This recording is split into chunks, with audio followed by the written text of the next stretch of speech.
Greetings, YouTube.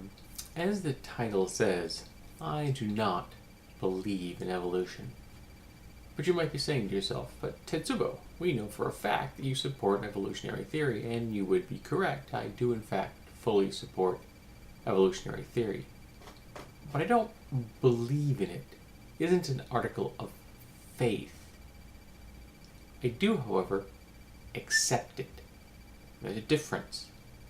I accept evolutionary theory as the best possible explanation for the diversity of life in the world around me.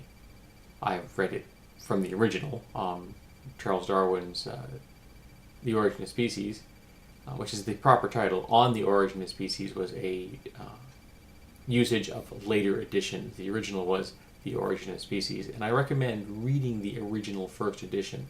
It's available through Barnes & Noble, has a good copy available at a relatively low price, something like in the $8 range, I think.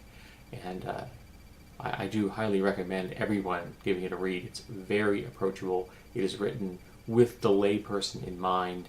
This was in a time period before there were specializations like evolutionary theory and things that researchers that do that. So it was easily understood by anyone who has a command of the English language. And I've read numerous other people on the topic, Gould, Dawkins, and among others.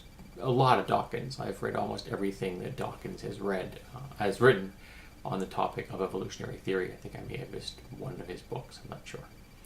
And after having acquired all of this information, I accept evolutionary theory, but I don't believe in it.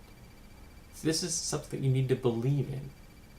It's simply a matter of you look at the evidence available and you decide if you accept it or not. And if the answer is yes, then you support evolutionary theory.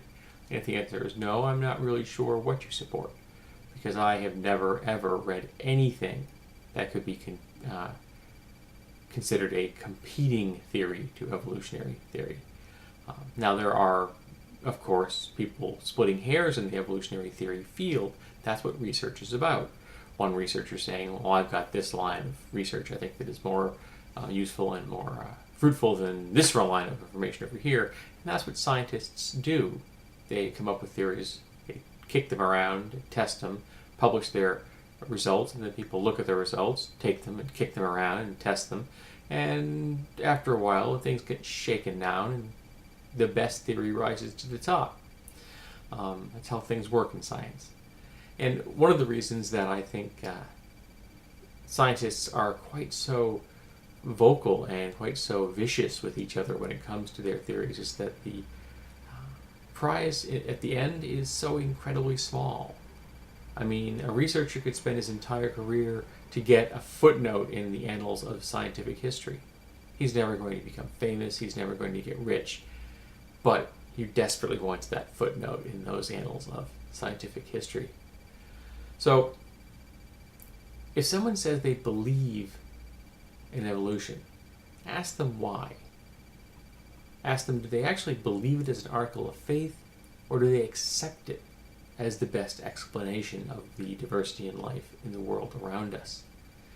Because I think that that latter state of mind, that way of framing the discussion, if you will, is far more fruitful.